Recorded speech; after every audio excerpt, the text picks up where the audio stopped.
एक गांव था, उसका नाम मोहनपुर था।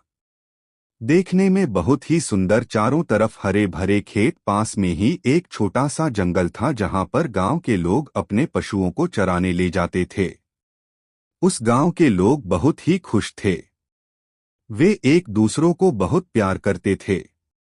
जब भी कभी बारिश होती थी तो वह गांव बहुत ही प्यारा लगता था। लोग अपने घरों की खिड़कियों से बारिश देखकर बड़े खुश होते थे। उस गांव के लोगों ने गांव को बहुत सुंदर बना रखा था, चारों तरफ सफाई का ख्याल रखते थे। उस गांव के लोगों ने रोज सफाई के लिए बारी लगा रखी थी। जब भी कोई गांव का आदमी बीमार या उसका स्वास्थ्य खराब हो जाता था तो सब लोग उसकी देख रेख करते थे। उस गांव के समीप एक बहुत ही प्यारा झरना था जिसमें साफ व ताजा पानी बहता था। गांव के बड़े बूढ़े लोग, युवा व बच्चे अक्सर गर्मी में उस झरने में नहाने जाते थे। जंगल में पशुओं को चराने के लिए 4 आदमियों को बारी बारी से रोज जाना पड़ता था। पास में ही एक स्कूल था तथा अस्पताल भी था। हालांकि गांव के पास का जंगल छोटा था, फिर भी जंगली जानवरों का खतरा बना रहता था, इसलिए बच्चों को जंगल में नहीं जाने देते थे। अंधेरा होते ही सभी बच्चों को लोग घरों के अंदर बुला लेते थे। ठंडी के मौसम में उस गांव में बहुत अधिक ठंड पड़ती थी, इसलिए लोग ठंडी में गांव के बीच अलाव जलाते थे तथा आपस में बैठकर गपशप मारते रहते थे। गांव के लोगों का जीवन बहुत अच्छा व्यतीत हो रहा था। युवा बूढ़े लोगों का बहुत सम्मान करते थे तथा उन्हें चाय पानी के लिए हमेशा पूछते रहते थे। गांव के पास ही एक छोटी साफ नदी बहती थी। लोग उस नदी को साफ रखते थे तथा उसमें गंदगी नहीं फेंकते थे। जहां गांव के लोग पानी लाते थे तथा पशुओं को भी उसी नदी से पानी पिलाया जाता था। उस गांव के पशु काफी सुंदर व शरीर से काफी मजबूत नजर आते थे। गांव के लोग सारी राशन गांव में ही पैदा करते थे। वे केवल नमक, चीनी व तेल ही बाजार से खरीदते थे। सब्जी वे गांव में ही ताजी उगा।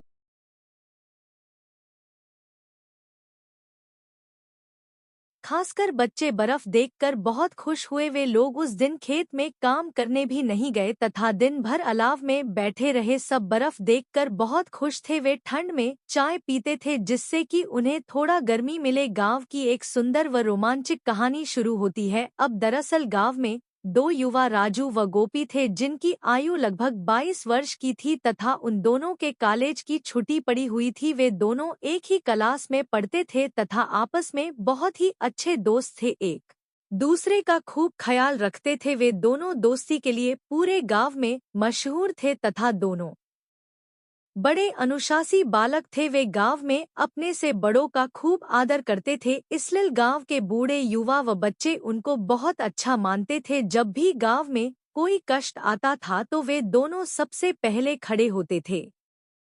बर्फ के दिन वे दोनों बाहर में अंगीठी जलाकर आग ताप रहे थे। वे गप मार रहे थे तथा साथ में अपनी पढ़ाई के बारे में भी बात कर रहे थे। बर्फ देखकर गोपी ने कहा कि राजू, कल रात को जंगल कैंपिंग में चलते हैं, जहां रात भर जंगल में कैंपिंग करके वापस अपने घर आ जाएंगे।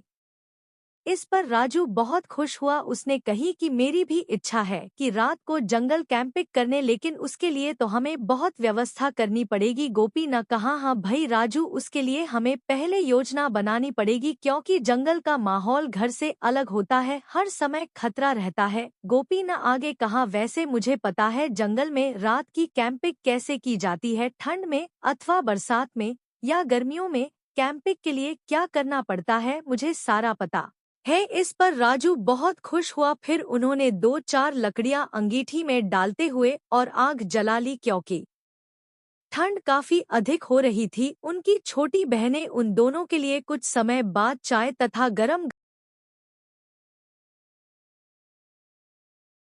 खुश थे कि वे रात को ठंड व बर्फ में जंगल कैंपिंग करने जा रहे हैं। वैसे वे दोनों बहुत साहसी लड़के भी थे। गोपी ने राजू से कहा, चलो सबसे पहले दुकान से कुछ मोमबत्ती लेकर आते हैं, जिसकी जरूरत हमें वहां पर पड़ेगी। फिर उन्होंने 2 बड़ी टार्च की व्यवस्था की। उन्होंने टेंट के लिए एक बड़ा व मोटा तिरपाल लिया, 7 लोहे के बड़े पाइप लिए टेंट बनाने के लिए। फिर उन्होंने एक मोटा कंबल व 2 गद्दे लिए तथा उन सबको तिरपाल में बांध दिया तथा तिरपाल का बैग बना लिया। फिर एक केतली ली चाय बनाने के लिए, घर से पूरा राशन का सामान लिया, माचिस की डिब्बी, आटा, तेल, नमक, घर की ताज़ी सब्जी रखी तथा अपनी रक्षा के लिए 2 बड़े चाकू भी रख लिए। फिर उन्होंने 2 फीट के लोहे के पाइप अपनी रक्षा के लिए रख दिए। अंगीठी रखी व आग सुलगाने के लिए लकड़ी का बंडल रख लिया, बाकी लकड़ियां उनको जंगल में मिल जाएंगी।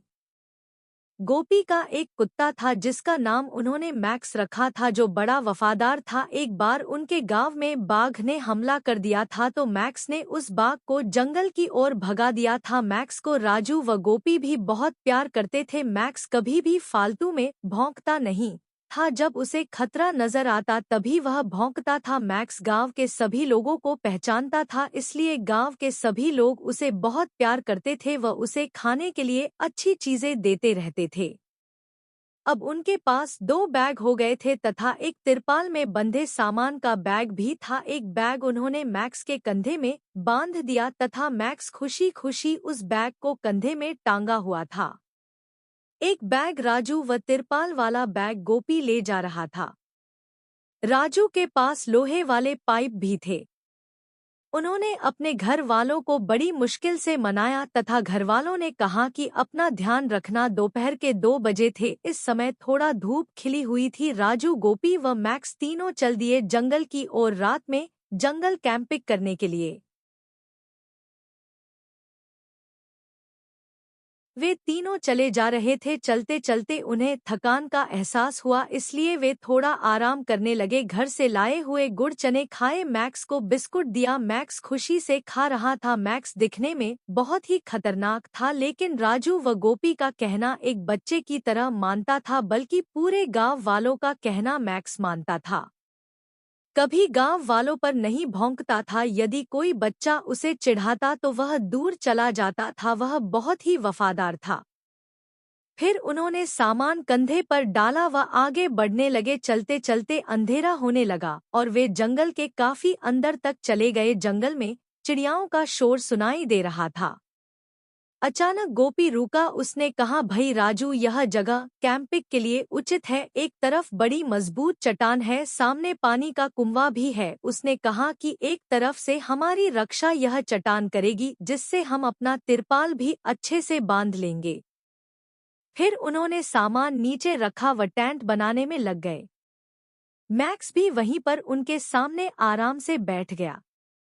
उन्होंने मैक्स को बिस्कुट दिया तथा पानी भी दिया। मैक्स आराम से बिस्कुट खा रहा था तथा पानी पी रहा था।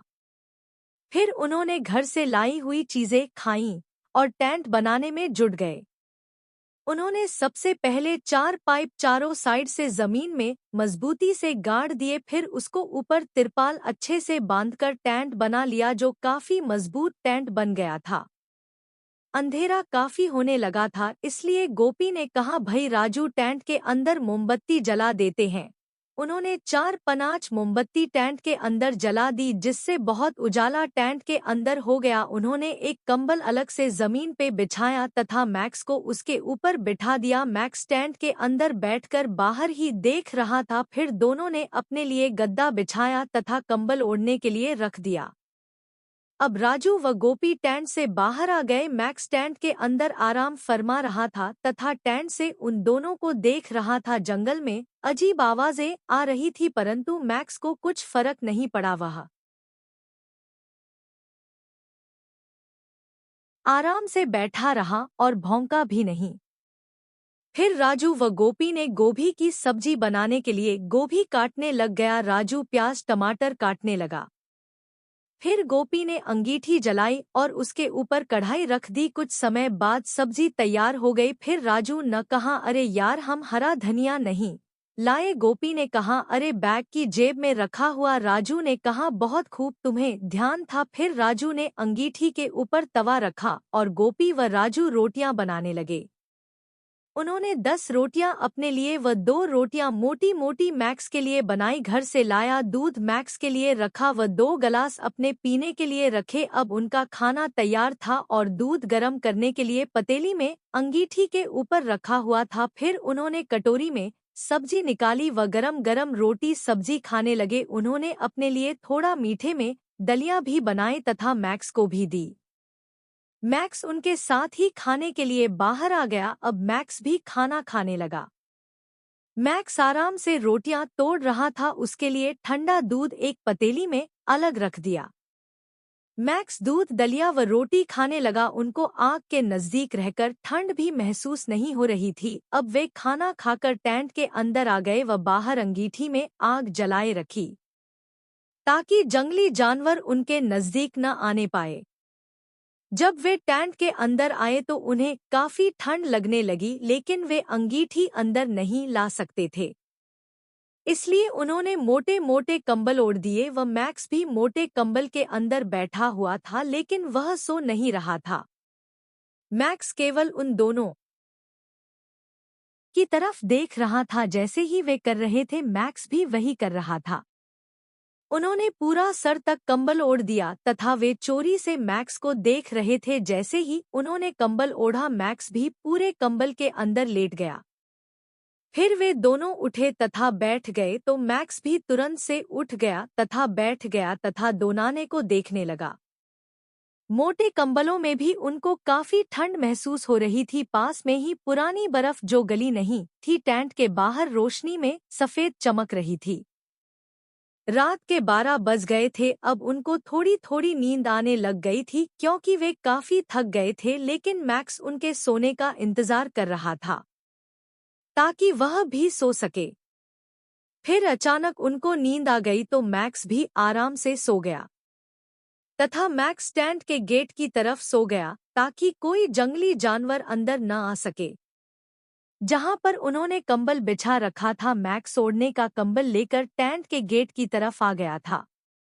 अचानक कुछ देर बाद उनकी नींद खुलती है तो मैक्स भी उठ जाता है। उन्हें टेंट के ऊपर टप टप की आवाज सुनाई देती है जो तेज होती जा रही थी।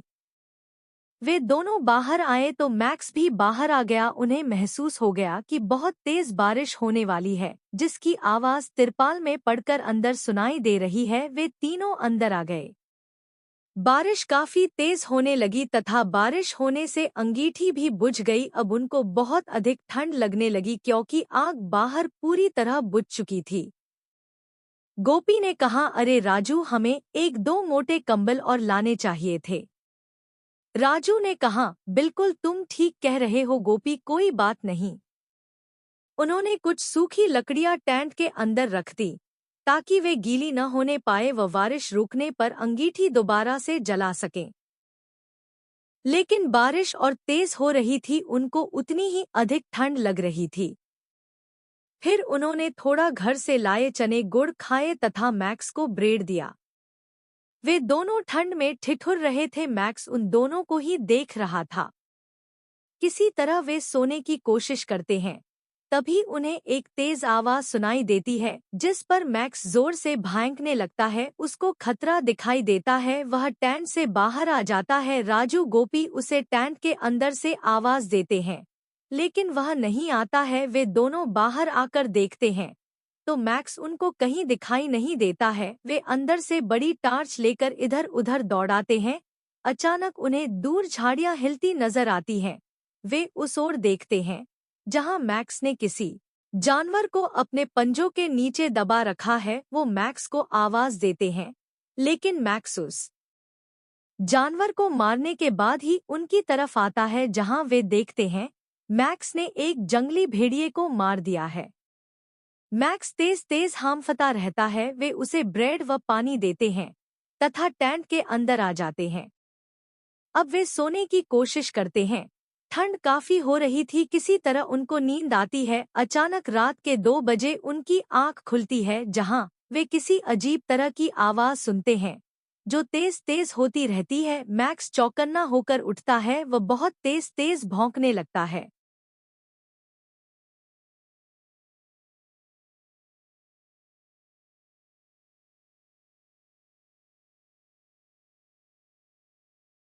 राजू व गोपी भी आवाज सुनकर चौकन्ने हो जाते हैं।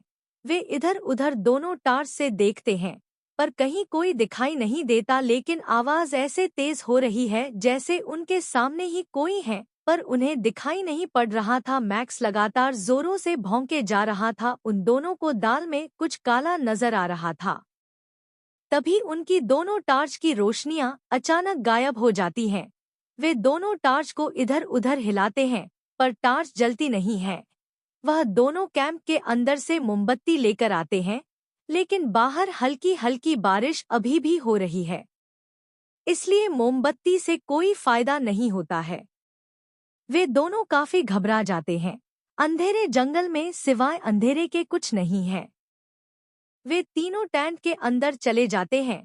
मैक्स लगातार भौंके जा रहा है। तभी राजू बाहर किसी चीज की तरफ इशारे करके कहता है, देखो गोपी बाहर वह क्या है, और सीधे बेहोश हो जाता है। पर गोपी को कुछ दिखाई नहीं देता है। इससे गोपी काफी डर जाता है। गोपी को समझ में नहीं आता वह क्या करे। वह राजू को जगाने की कोशिश करता है, पर राजू बेहोश ही हुआ रहता है। इधर मैक्स ने अब भौंकना कम कर दिया है। धीरे धीरे राजू को होश आता है। वह आवाज देता है, गोपी। इससे राजू खुश हो जाता है। गोपी बोलता है, दोस्त तुझे क्या हुआ? उसने कहा, मुझे कोई खतरनाक चीज दिखाई दी। उसके बड़े बड़े बाल व बड़े बड़े हाथ पांव थे। वह राक्षस की तरह था। वह मुझे डरा रहा था, लेकिन अब वह कहाँ है? गोपी ने कहा, राजू वह चला गया। मैक्स ने भी अब इसलिए भौंकना बंद कर दिया है। वह राजू को पानी पिलाता है। राजू कहता है कि अब वह ठीक है। रात के अभी 3 बजे हैं। अब उनको नींद नहीं आती है। इधर मैक्स भी उन दोनों को देखता है और बैठ जाता है। अब वह इंतजार कर रहे हैं कब सवेरा हो, कब वह अपने घर जाएं। तभी अचानक बहुत तेजी से कोई चिल्लाता है। मैक्स भी भौंकना शुरू कर देता है, मैं तुम दोनों को मार दूंगा। अभी यहाँ से निकल जाओ, यह हमारी रहने की जगह है। तुम यहाँ क्यों आए? वे बाहर आकर देखते हैं। अब टार्च ने काम करना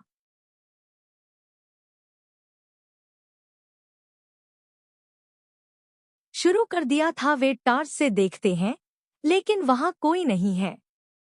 वह चीज दोबारा कहती है, चले जाओ यहाँ से अभी। इस पर राजू गोपी कहते हैं, कौन हो तुम? आवाज आई, यदि तुम यहाँ से तुरंत नहीं निकले तो तुम्हारी मौत निश्चित है। चले जाओ। गोपी कहता है, सामने आओ, कौन हो? हम यहाँ से नहीं जाएंगे। उधर से आवाज आती है, यदि मैं तुम्हारे सामने आ गया तो तुम बेहोश हो जाओगे। अभी तुम्हारे दोस्त को किया है मैंने बेहोश। गोपी कहता है, हम सुबह होते ही यहाँ से चले जाएंगे। अभी हमें छोड़ दो। अचानक ब्रह्म मुहूर्त का समय शुरू होता है, जब सभी देवतागण धरती पे विचरण हेतु आते हैं तथा सारी नकारात्मक शक्तियों का विनाश हो जाता है। राजू व गोपी पुनः उस नकारात्मक शक्ति को आवाज देते हैं, परंतु उधर से कोई आवाज नहीं आती है। इससे उन्हें थोड़ा राहत मिलती है, पर अभी भी वे डरे हुए हैं। मैक्स आराम से कंबल के आकर सो जाता है, लेकिन जब वे देखते हैं कि मैक्स ऐसा कभी नहीं करता है, इसलिए उन्हें लगता है कि अब उनके सामने कोई खतरा नहीं है। वे दोनों टेंट के अंदर जाते हैं और कंबल ओढ़ लेते हैं। पता नहीं कब उन्हें नींद आ जाती है। जब उनकी आंख खुलती है तो सुबह के 6 बजते हैं। वे दोनों खुश होते हैं तथा मैक्स की तरफ देखते हैं, जो उनके उठने के बाद बैठा हुआ है। उनको मैक्स पर काफी प्यार आता है। वे अपना सामान बांधते हैं और अपने घर की ओर निकल पड़ते हैं। गांव में सभी लोग उनका आदर सत्कार करते हैं। वे सारी कहानी गांव के लोगों को बताते हैं, जिससे गांव वाले उनके साहस को देखकर दंग रह जाते हैं।